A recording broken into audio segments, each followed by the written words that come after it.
वापस इसको रिकॉर्डिंग लगाते हैं क्योंकि वो नहीं कर गया है। सो यहाँ पे पहले हम लोगों ने देखा था OL, that is called the order list, जिसके अंदर बाय डिफॉल्ट 1 2 आते हैं। इसके अलावा हम लोगों ने ऑर्डर लिस्ट के अंदर रोमन नंबर यहाँ पर लगा लिए थे। लगाने के बाद में फिर ऑर्डर लिस्ट के अंदर ही हमने रोमन और सब लिस्ट बना ली थी। मतलब ये हमारी मेन लिस्ट थी फर्स्ट वाली, और यहाँ पर ABCD आ गया था। एंड यूएल के अंदर हम लोगों ने देखा कि बाय डिफॉल्ट डिस्क आता है, डिस्क के अंदर सर्कल, स्क्वायर और वापस से डिस्क, ये हम लोग यूज कर सकते हैं। इसमें भी अगर हमें लिस्ट के अंदर सब लिस्ट बनाना है तो इसी को हम पूरा कॉपी कर लेते हैं। एंड इस बार हम C++ के बाद डालते हैं इसको। यहाँ पर भी हमने वही सब लिस्ट में डाल दिया, तो आप यहाँ पर देखेंगे यहाँ भी आपका लिस्ट के अंदर सब लिस्ट आ जाएगा। देखिए, तो जब हम लोग मेनू बनाते हैं तो वहां पर यूएल यूज करते हैं मेनू बनाने के लिए, बट वहां पर जो टाइप होता है उसको नन कर देते हैं। वहां पर कोई टाइप हम लोग नहीं यूज करते मेनू बनाते समय। ये था आपका ऑर्डर लिस्ट और अनऑर्डर लिस्ट। इसके बाद में नेक्स्ट कॉन्सेप्ट आता है, that is called the table. मेनू, जब मेनू बनता है, जो ये पॉपअप वाला ऊपर मेनू नहीं आता वेबसाइट के अंदर, तो जो मेनू में से फाइल एडिट और व्यू है, इसको हम लोग रखते हैं यूएल के अंदर, और जो उसके अंदर आ रहा है ये हमारा LI में चला जाता है। और फिर जैसे इसके अंदर ये सब मेनू आ रहा है तो फिर उस LI के अंदर फिर UL LI आपका आ जाएगा अंदर। समझ में आई बात आपको? जैसे अभी हमने यहाँ पर देखा ना कि एक के अंदर हमने यहाँ पर ऑर्डर लगाया था, है ना। अभी अगर हम चाहें तो सपोज दैट स्क्वायर को हम ले लेते हैं और यहाँ पे सर्किल हमने डाला हुआ था। अब मैं इस बार PHP के अंदर एक और लगा देता हूँ स्क्वायर, तो अभी आप यहाँ पर देखेंगे एक और सब लिस्ट वहां तैयार हो जाएगी आपकी, दिस वन। मतलब C++ के अंदर ये सारे ऑप्शन आ गए, और जब PHP के अंदर ये सारे फिर हमने ऑप्शन डाल दिए, और PHP का फिर दूसरा जो है वो नीचे आ गया, और C++ के बाद वाला जो ऑप्शन है वो यहाँ पे आ गया। ये लिस्ट, फिर सब लिस्ट, फिर सब लिस्ट के अंदर फिर ये सब लिस्ट आ गई। तो इसी तरीके से मेनू भी आपके ऐसे डिजाइन किए जाते हैं, सिर्फ वहां पर टाइप नन रहता है। यहाँ पे हम लोग टाइप डिफाइन करते हैं, वहां टाइप को नन कर देते हैं। Got it? ओके, सो अभी हम लोग चल रहे हैं टेबल की तरफ।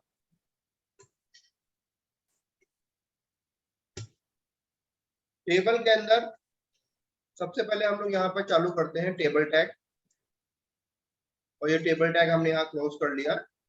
इसके अंदर पहले दो ऑप्शन दिखते हैं, TR that is called the table row, दूसरा आता है यहाँ पर TD that is called the table data.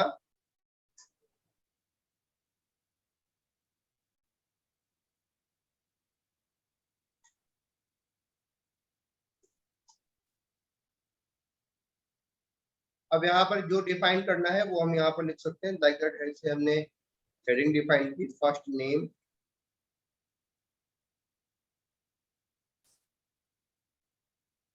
Last name,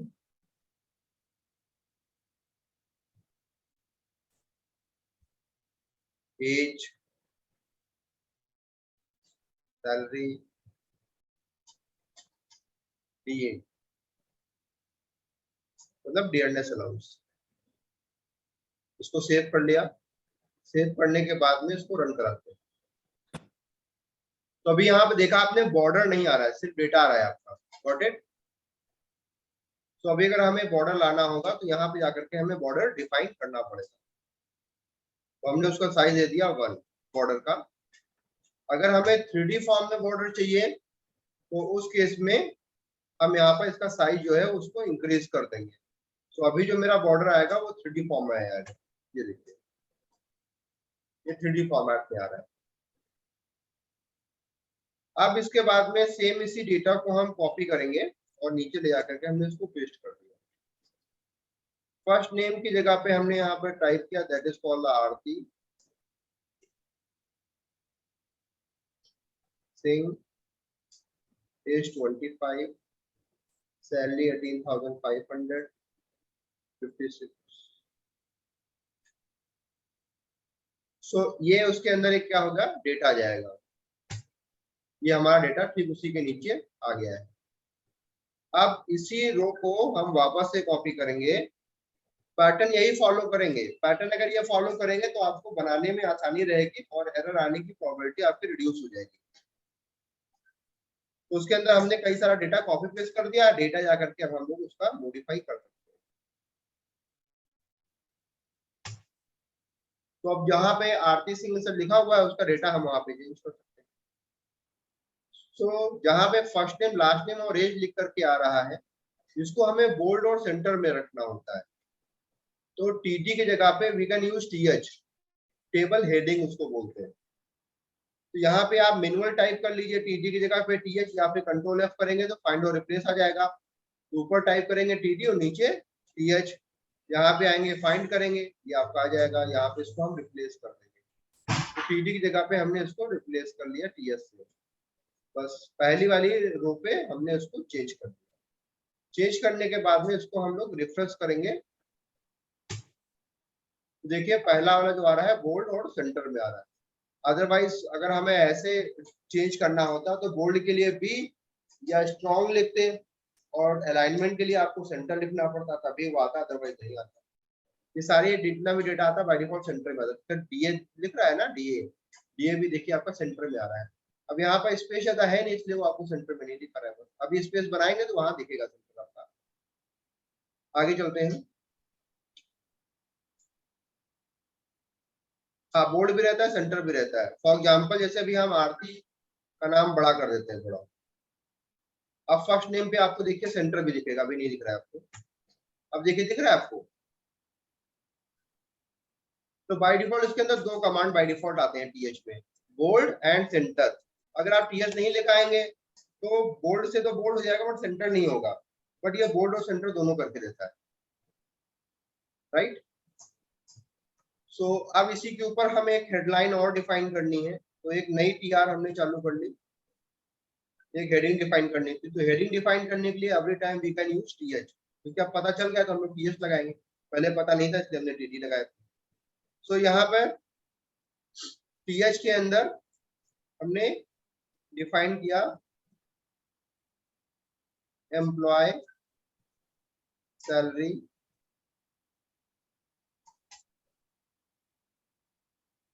details मई 2022। सो आप यहाँ पे आके देखेंगे ये पूरा डेटा आपका डिस्टर्ब हो चुका है।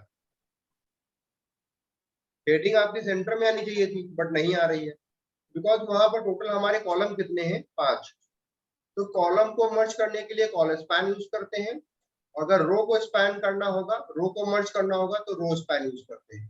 तो दो कमांड होते हैं। अगर इस साइड में अगर हमें करना है तो रो स्पैन, और अगर इस साइड में हमें करना है आगे की तरफ तो हमारा कॉलम स्पैन चलता है। तो यहाँ पर हमें कॉल स्पैन लगाना है। तो टोटल कितने कॉलम है हमारे पास, 5। यहाँ पे हम लिखेंगे कॉल स्पैन 5। तो अभी हम यहाँ पे देखेंगे कि हमारे पांचों कॉलम मर्ज हो चुके हैं।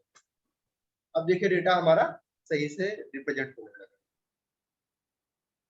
समझ में आ रहा है आपको। अब हम जाते हैं फर्स्ट नेम लास्ट नेम और एज, इनकी हेडिंग एक रहे, सैलरी डीए की हेडिंग एक रहे। तो उसके लिए क्या करेंगे, इसी को हमने यहाँ से कॉपी कर लिया और यहाँ हमने पेस्ट कर दिया। अभी 3 को हमें यहाँ पर मर्ज करना है तो कॉल स्पैन 3 हमने यहाँ लिख दिया और यहाँ पर एक हेडिंग का नाम लिखा हमने पर्सनल डिटेल। इसी को फिर से हम कॉपी कर लेते हैं, यहाँ पे हमने पेस्ट कर दिया। पर्सनल डिटेल की जगह पे हमने यहाँ लिखा ऑफिशियल डिटेल और यहाँ पर 2 लिख दिया हमने। और इसको जब हम रिफ्रेश करेंगे तो देखेंगे ये 3 की सब हेडिंग एक आ रही है और ये 2 की सब हेडिंग एक आ रही है। क्लियर है इतनी बात। अब इसके अंदर कुछ और इनर प्रॉपर्टी देखते हैं। जैसे कि अभी यहाँ पे अगर हम कोई स्टाइल देते हैं, बैकग्राउंड कलर वगैरह, यहाँ पे हमने लिखा बैकग्राउंड कलर। जो भी कलर हमें डिफाइन करना है वो हमने यहाँ पे कलर दे दिया। ये टेबल के इनर और आउटर दोनों हिस्सों में कलर आ रहा है, बट मैं चाहता हूँ ये कलर सिर्फ टेबल के इनर हिस्से में आए, आउटर हिस्से पे कलर ना आए। उस केस में क्या करेंगे, इसको यहाँ से हम कट करेंगे और यहाँ पे एक नया टैग चालू करेंगे, that is called the T body, और टी बॉडी के अंदर हम कलर दे देंगे T body, that is called the table body. Table body क्या करता है, ये आपके टेबल के इनर हिस्से के लिए यूज किया जाता है, टेबल हमेशा आउटर हिस्से के लिए यूज हो जाती है। तो आप अगर इसको रिफ्रेश करेंगे तो देखेंगे सेल के अंदर कलर आ रहा है, सेल के बाहर कलर नहीं जा रहा है। क्लियर है? अभी अगर मुझे टेबल के अंदर और बाहर दोनों कलर चाहिए, यहाँ पर भी मुझे बैकग्राउंड देना पड़ेगा। एक डिफरेंट बैकग्राउंड कलर दे देते हैं, अदरवाइज दोनों कलर सेम हो जाएंगे, फिर दिखेगा नहीं। तो टेबल के अंदर हमने रेड कलर दे दिया और टेबल के इनर भाग में हमने ब्लू कलर दे दिया है। यहाँ पर देखेंगे चारों तरफ आपकी लाइनिंग बन करके आ रही है और अंदर के हिस्से में आपका ब्लू कलर। इसके अलावा टेबल जो हमारी ब्लैक कलर से आ रही है बॉर्डर उसका, उसके लिए हम यहाँ पर एक नया कमांड दे सकते हैं, that is called the border colour. तो यहाँ पर आते हैं, बॉर्डर कलर हमने यहाँ पर ले लिया और इसको हमने सेव कर लिया। सेव करने के बाद में इसको हम रिफ्रेश करेंगे तो यहाँ पे आपका बॉर्डर कलर आ जाएगा। इसके अगर हमें कॉर्नर को राउंड करना होगा तो उसके लिए हम यहाँ पर कोड यूज करेंगे, दैट इज कॉल्ड वही बॉर्डर रेडियस। हाँ, तो थोड़ा सा लुक अच्छा आने लगता है। तो 25 पिक्सल हमने इसको राउंड कर दिया है, तो 25 पिक्सल के राउंड पे आ रहा है। अब यहाँ पर आज भी मैं इनलाइन इंटरनल सीएसएस आपको बता रहा हूँ, बट इसकी क्लास में आपको आगे लूंगा, अभी नहीं ले रहा हूँ। अभी जस्ट कुछ चीजें मैं आपको बताने के लिए जस्ट एक हिंट के तौर पे बता रहे हैं। बाकी अभी इंटरनल और एक्सटर्नल सीएसएस कैसे यूज की जाएगी वो हम अभी डिस्कस करेंगे और उसकी एक सेपरेट क्लास चलेगी आपकी। ये सिर्फ अभी जो बताया है मैंने वो इनलाइन। तो यहाँ पर हम चाहते हैं सारे कॉलम की हाइट और विड्थ इक्वल हो जाए और थोड़ी सी इंक्रीज हो जाए जो ऑलरेडी आ रही है। तो अगर अभी हम इसकी हाइट और विड्थ इंक्रीज करेंगे तो हर जगह जाकर के मुझे डेटा देना पड़ेगा। तो rather than this better is कि हम यहाँ पर इंटरनल सीएसएस यूज कर लें। तो यहाँ पर आए हमने स्टाइल यूज की और स्टाइल हमने यहाँ पर बंद कर दी। यहाँ पर आपके पास में तीन ऑप्शन होते हैं इंटरनल सीएसएस या एक्सटर्नल सीएसएस बनाने के। पहला होता है क्लास, दूसरा होता है आईडी, तीसरा होता है टैग। आईडी और क्लास को हमेशा कॉल करना पड़ता है। क्लास आपकी डॉट से बनती है, आईडी आपकी हैश से बनती है। और तीसरा होता है टैग। टैग को कभी कॉल नहीं करना पड़ता है, ये इटसेल्फ कॉल हो जाता है। तो जो भी टैग का नाम होगा बस वही हमें डिफाइन करना पड़ेगा। जैसे अभी यहाँ पे हमारे पास में टीडी है, टीडी क्या है, टैग का नाम है हमारा। हमारे यहाँ पर हमने टीडी डिफाइन किया, तो टीडी के अंदर हम यहाँ पे विड्थ डिफाइन कर सकते हैं। विड्थ हमने यहाँ पर दे दिया, that is called the 80 pixel. तो अगर आप यहाँ पर आकर देखेंगे पूरे टेबल के अंदर 80 पिक्सल आपका देखिए हर कॉलम हो गया। हर कॉलम की जो विड्थ है बाय डिफॉल्ट 80 पिक्सल हो गई। अब मुझे हाइट बढ़ानी है, तो हाइट के लिए हमने यहाँ पर यूज किया TR, that is called the table row. इसकी हम यहाँ से हाइट इंक्रीज कर सकते हैं। हाइट हमने यहाँ पर डिफाइन कर दी, that is called the 30 pixel. अब इसको मैं रन कराता हूँ, यहाँ से देखूंगा ये 30 पिक्सल पे आ रहा है आपका। Got it? समझ में आया? कोई डाउट उसमें? ओके। अब इसके बाद में हम लोग चल रहे हैं HTML5 के वैलिडेशन की तरफ। HTML5 के अंदर जो वैलिडेशन हम लोग यूज करते हैं, सबसे पहला टैग होता है फॉर्म टैग। अगर आपने फॉर्म टैग नहीं लगाया और वैलिडेशन आपने सारे लगा दिए तो भी वो काम नहीं करेंगे। पहले मैं हटा देता हूँ, ऐसे बनाता हूँ, फिर दिखाता हूँ लगा करके मैं। तो एक हमने यहाँ पर टेबल ले लिया, अगेन TR TD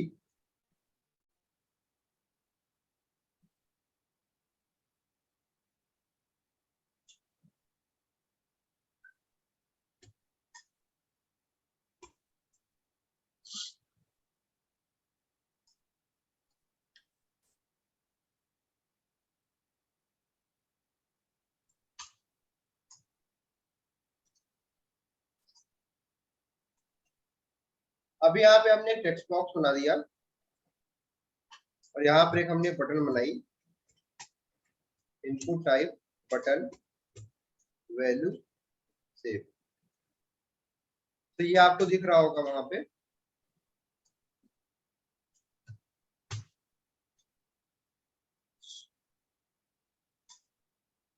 दिख रही है ना। अभी यहाँ पे हम वैलिडेशन लगा रहे हैं। सबसे पहला हमने यहाँ वैलिडेशन दिया रिक्वायर्ड। रिक्वायर्ड का मतलब होता है, ये पहले हम लोग जावास्क्रिप्ट से करते थे, अब जावास्क्रिप्ट की जरूरत नहीं है। HTML5 के अंदर ऑलरेडी आपके सारे वैलिडेशन दे दिए गए, ऑलमोस्ट वैलिडेशन आपके प्री डिफाइंड है। That is called the required. तो हमने यहाँ लिखा रिक्वायर्ड। अब जब भी मैं इस बटन पे क्लिक करूंगा तो रिक्वायर्ड वैलिडेशन चलना चाहिए, जो कि नहीं चलेगा। तो वैलिडेशन चलाने के लिए हमें दो चीजें फॉलो करनी पड़ती हैं। नंबर वन, ये बटन नहीं होगा, ये क्या रहेगा, सबमिट। HTML5 के सारे वैलिडेशन सबमिट से चलते हैं, ना कि बटन से चलते हैं। नंबर वन, पहले रिक्वायरमेंट। अभी भी ये काम नहीं करेगा जब तक हम इसको फॉर्म टैग के अंदर नहीं ले आते। अब इसके अंदर हमने लिखा फॉर्म टैग, और इस फॉर्म टैग को हमने यहाँ पर बंद कर दिया सबसे लास्ट में। हमने आपको बताया था जो टैग होते हैं दो प्रकार के होते हैं, पैराग्राफ टैग और फॉर्म टैग। तो ये हमारा फॉर्म टैग है। अब मैं अगर सेव बटन पे क्लिक करूंगा, देखिए वैलिडेशन आ गया है, कह रहा है कि please fill in this field. आप इस फील्ड को बिना फिलअप किए हुए सेव पर जो लिखा हुआ कोड है वो एग्जीक्यूट नहीं होगा, मतलब आगे कोई भी डेटा बढ़ेगा ही नहीं, वो रोक देगा। बाय डिफॉल्ट आता है, इसको हम कस्टमाइज नहीं कर सकते। कस्टमाइज करने के लिए भी जावास्क्रिप्ट, मतलब जावास्क्रिप्ट के अंदर हमारे पास में डिफाइन कर दिया गया है कि हम उसको वहां पे यूज करें। अभी यहाँ पे फर्स्ट नेम और लास्ट नेम हमने यहाँ पे डिफाइन कर लिया है। अभी सेव पे हमने क्लिक किया तो इसको भर दिया हमने, फिर क्लिक किया दूसरी जगह मांग रहा है, हमने दूसरी जगह ओके किया, डेटा प्रोसीड हो गया। तो जब तक दोनों में हम फील्डें नहीं फिलअप करेंगे तब तक वो डेटा आगे इंक्रीज नहीं करेगा।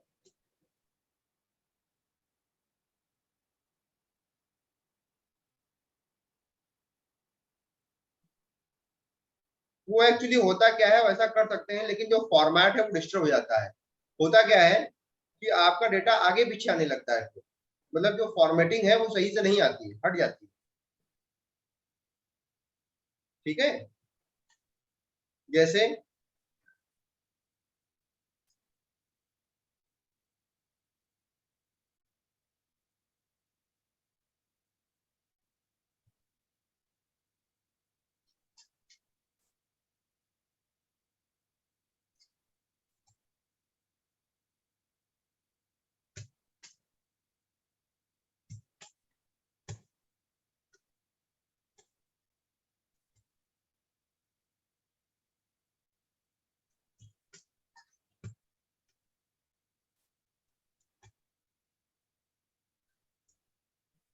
अब इसको मैं देखिए रन कराऊंगा, इसकी फॉर्मेटिंग डिस्टर्ब हो गई। अब एक तो एक लाइन में आ रहा है नंबर वन, तो उसके लिए मुझे BR लगाना है, क्योंकि बिना BR को नीचे जाएगा नहीं।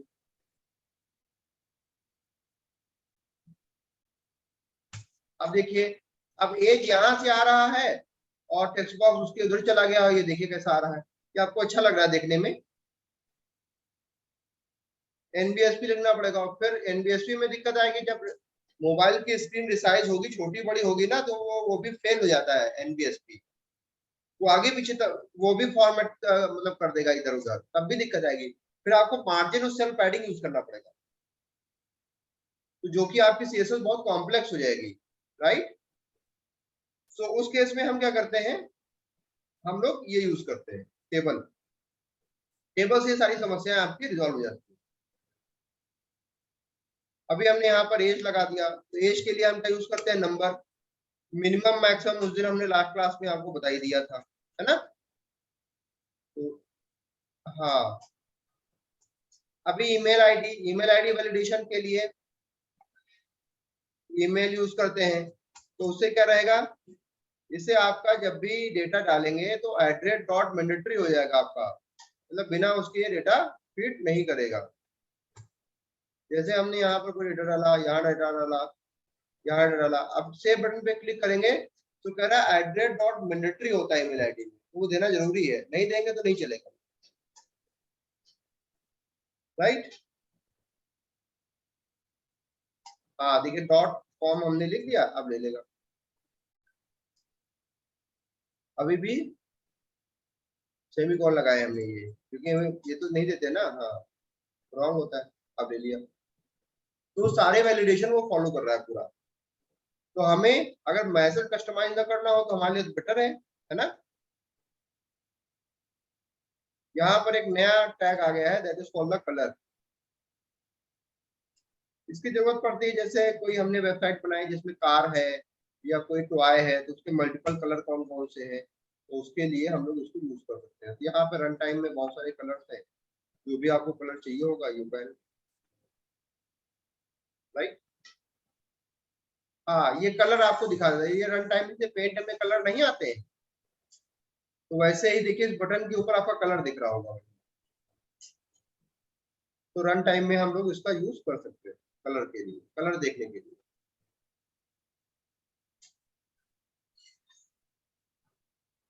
इसके अलावा फिर इसमें एक डेट टाइम मैंने आपको बता दिया था, कैलेंडर वाला है ना, डेट बता दिया था ना मैंने आपको, राइट। फिर उसके बाद में एक आता है फाइल अटैचमेंट, फाइल अटैच करते हैं ना हम लोग, जैसे जीमेल वगैरह में होती है। हाँ, तो फाइल, उसके लिए फाइल टैग होता है, तो हम लोग ये यूज कर सकते हैं। आप यहाँ जाएंगे, चूज करेंगे, जो भी फाइल होगी उस पर आप क्लिक करेंगे, फाइल अटैच किया, बहुत सिंपल हो गया है। हाँ, वो आ जाएगा, कोई भी format, JPG, video, text, doc, paint, whatever. बताया ना मैंने कि यहाँ पर एक्चुअली क्या है ना, बहुत सारे एडवांस टैग दे दिए गए हैं जो पहले नहीं होते थे हम लोग के पास में। तो आधा काम तो हमारा जावास्क्रिप्ट का इसी से खत्म हो जाता है, HTML5 की कोडिंग से, है ना। अभी इसके लिए कोड लिखना होता, सोचिए कितना लिखते हैं आप। पासवर्ड, तो पासवर्ड के लिए हमारा पासवर्ड होता है, और जो इसके अंदर फॉर्मेट होता है वो बाय डिफॉल्ट HTTP की आएगा, उसके अलावा और कोई दूसरा फॉर्मेट नहीं आता है। दिस वन, इस एस्ट्रिक स्टार बन करके आते हैं इसके, हाँ, स्टार। इसके अलावा इसके अंदर एक बटन और आती है, that is called the reset. उसका काम क्या होता है देखिए, input type reset value, value का मतलब जो भी आप बटन का नाम डिफाइन करना चाहते हैं वो वैल्यू, जितना भी डेटा हमने यहाँ पर लिखा हुआ है वो हर डेटा को आपका यहाँ से हटा देगा, मतलब हाँ, कैंसल कर देता है पूरा। जैसे क्लिक क्लिक किया, एक पूरा क्लियर ऑल हो जाता है, मतलब जो कुछ भी आपने यहाँ डाल रखा है वो सब हटा देगा। अगर हमने यहाँ पे कोई कलर डिफाइन कर दिया था एंड यहाँ से हमने कोई डेट लगा दी थी, कोई हमने यहाँ पे अटैचमेंट दे दिया था फाइल का, कैंसिल करते ना ये सब रीसेट हो जाता है, एवरीथिंग। तो सबमिट का काम है डेटा को आगे प्रोसीड करना, और रीसेट का काम होता है डेटा को डिस्ट्रॉय कर देना, सारा कैंसिल कर देना। तो ये बाय डिफॉल्ट काम करता है आपका, तो इसके लिए हमें कोई कोडिंग नहीं देनी पड़ती। बट कंडीशन क्या है, इनपुट टाइप जो होगा रीसेट होगा, फॉर्म टैग के अंदर होगा, फॉर्म टैग अगर आपने नहीं दिया है तो ये काम नहीं करेगा। क्लियर है, समझ में आ गया। इसके अलावा आज की क्लास में कोई डाउट हो यू कैन आस्क मी। अभी कोई डाउट नहीं, कोशिश हमारे डेट टाइम में क्या होता है, यहाँ पर डेट टाइम में आपका जो सर्वर का पूरा उठाता है बट कंट्रोल नहीं बना के दे पाता सही, तो वहां पे प्रॉब्लम आती है। यहाँ पे आपको जाकर के डेट टाइम फॉर्मेट फिर देना पड़ेगा, जस्ट एक टेक्स्ट बॉक्स आ जाएगा, मतलब यहाँ पर आपको उस तरीके से लिखना पड़ेगा जैसे डेट फॉर्म, डेट और DTMM का जो फॉर्मेट आता है वो ऐसे नहीं बनाएगा ये। जैसे ये कैलेंडर यहाँ पे दिखे दिया हुआ सिस्टम डेट, पहले देखिए डेट दे रहा है, फिर मंथ है, फिर ईयर है, देखिए नीचे दिख रहा है ना सिस्टम का, ये यहाँ पे दिख रहा है ना आपको, इसी फॉर्मेट में देंगे। DDMMYY इसको बोलते हैं, डेट मंथ ईयर। हाँ हाँ, MMDD YY YY MMDD, तो बाय डिफॉल्ट जो सर्वर चल रहा होगा उसी को लेगा, DDMMYY लेगा, डिफॉल्ट यही होता है आपका। डेट ही है जो कैलेंडर निकाल के देता है, बाकी और कोई नहीं देता। क्लियर, ठीक है। तो इतनी आप प्रैक्टिस कर लीजिएगा क्योंकि सर्वर का टाइम खत्म हो रहा है, 1 मिनट ही बचा हुआ है। इसमें अभी कुछ और पूछना है तो यू कैन आस्क। ठीक है, तो आज कर लीजिएगा, फिर नेक्स्ट क्लास कल नहीं परसों रहेगी अपनी। Okay bye.